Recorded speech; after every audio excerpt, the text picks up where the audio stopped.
What's up YouTube, BMR here, and today I want to bring you guys a review on the Eagle Racing parts that I ordered and received. So at first I had really high hopes for these parts. I found them online. They're, these beautiful colors. They're all different stuff. I like to, obviously, as you can see, I like to modify my car, throw some color on it and make it look cool. And then I was even more excited that these parts are extremely affordable.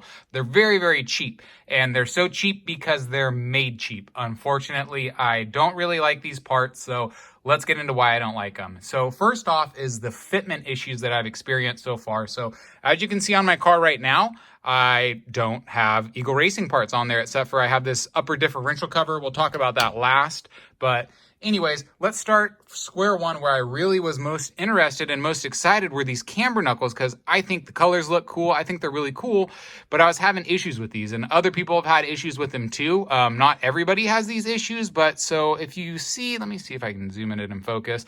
I have these steering knuckles backed up so that way that my swing arm wouldn't interfere. But as you can see, the screws poke through a little bit into the actual camber knuckle. And like I said, I've loosened this one up a bit, so it's not protruding as far as it would normally.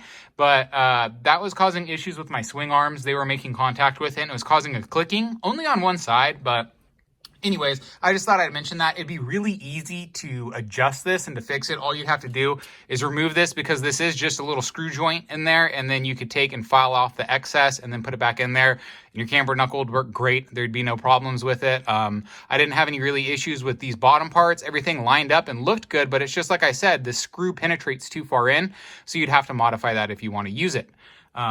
Another thing, so coming into the suspension arms, this was another part I was very excited for, just throw some color up front, make the car look cool.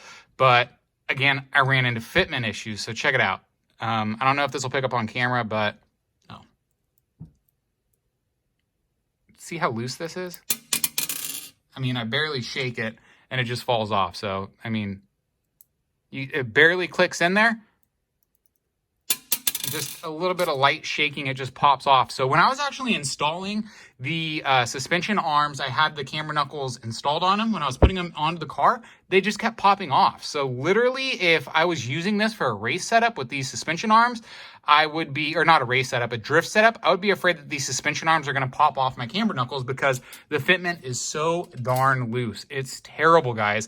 And it's like that for a lot of the parts. So another part I was really excited about was this battery cover. It's just, throw a lick of color on the car, make it look cool and stand out a little bit. But when I put it onto the car, once I got it onto the chassis, it rattled. It was super rattly. It was making noise. And even with batteries installed, it was still rattling. So some people on Facebook were saying that they love these Eagle Racing battery covers. And, they rattled on their car. But as soon as they put batteries in them, they didn't rattle. For me, it was still rattling. And I'm not going to deal with that. So I took that off my car. So unfortunately, I don't have a very high opinion of Eagle Racing. Another part I had on my car was this lower differential plate, and I don't think I was necessarily getting an issue with it, other than the fact that these little eyelets that the actual camber knuckle goes into right there, that was catching. It's not smooth, I guess, or maybe the edge is super, super sharp. So if you took some high grit sandpaper to it and just kind of smoothed out these edges on it, and that would help your camber knuckles travel a little bit better in these holes. So, I mean, this part could definitely be adjusted and made to work fine. Another issue I had with it is my tie bar was impacting this, and since it's aluminum, I didn't want to go ahead and file it. The whole reason why I like it is because it's pretty in blue, and if you take a file to it, it's going to expose some of the silver to it, and it's just more work than I wanted to put into it. So I have filed down my stock plastic one, and it works great. I don't have any issues with it. So like I said, this was a part I was really excited for, because it would add a lot of color to the car.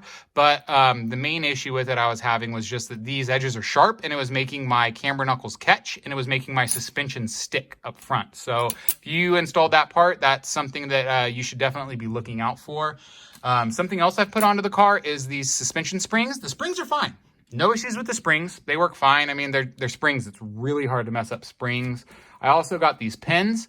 There's nothing wrong with these pins. They're fine. They're, as far as I can tell, they're pretty much the same as the Kyosho ones, so there's no issue with these. So they're suspension pins, and their springs are okay if you want to use them. But like I was saying, the camber knuckles, these will need some work because that ball penetrates too far in, and these honestly are utter junk. And that pains me to say it because I was so excited for these. I had such high hopes. But the thing, guys, is I think the issue is their tolerances. So I think it's quality control in the Eagle Racing factory because, like I said, there's a lot of people out there that love these parts. I see people on the Facebook group. A lot of people use these for their racing setups. And I mean, if you're out on the track and you're racing them, obviously you're not having any issues with them. And so some people like them, but I think it comes down to quality control. And I got a bad bash as far as the suspension arms being super loose on this ball. Like it was ridiculous, guys. When I was just installing it, just the pressure of putting it in there was making it separate the suspension arm from the ball. So like I was saying, if I was drifting, that would definitely come apart. Or if, you know, just working on your car, your parts are going to be popping off on you. And like I said, this was really loose. And all these other Camber Knuckles, I mean, they can work. You can make them work and they're fine. But I've come to a realization since I've spent more time around Mini Zs and just kind of trolling the Facebook groups and stuff, you know, just lurking around and reading people's posts. I've noticed a lot of people snap their Camber Knuckles, and it's this lower joint right here. It snaps clean off, and then you'll see their wheels sticking off on the side. And a lot of people are like, you know, get some Eagle Racing ones. They're super cheap, and that's great. But my thought behind that is that I want to have more plastic. So like basically the Camber Knuckles, I want this to be something that takes damage. I want this to be the part that fails, basically, if that makes sense.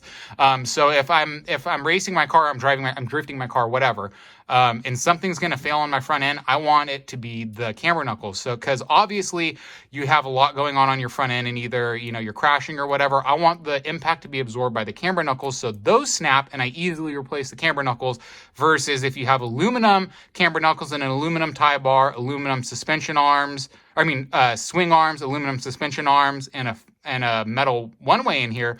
When you crash, all that energy is going to transfer through the metal and it's going to go into your frame. And I do not want to put more wear and tear on the frame. I don't want any more shock going into my frame. So that's my thinking behind not using aluminum Camber Knuckles, and just the fact that these will require a little bit of work.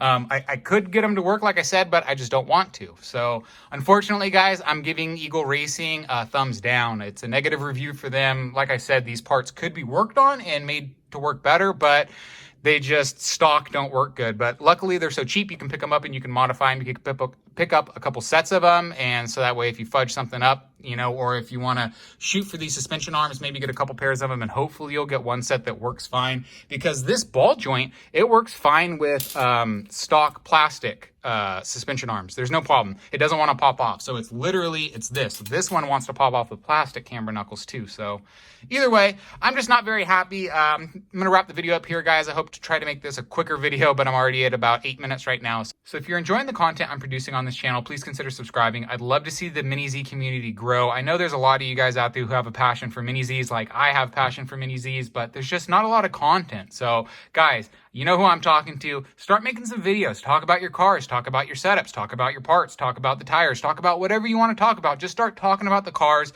so that way there's more videos out there for people searching around. They can find them and it can help them out. And it'll just bring more people to our community. It'll get more people involved, and, you know, just get more people enjoying these beautiful little cars. So anyways, that's it for this video, guys. I hope you enjoy it, and I hope you guys have a wonderful night. See you next time.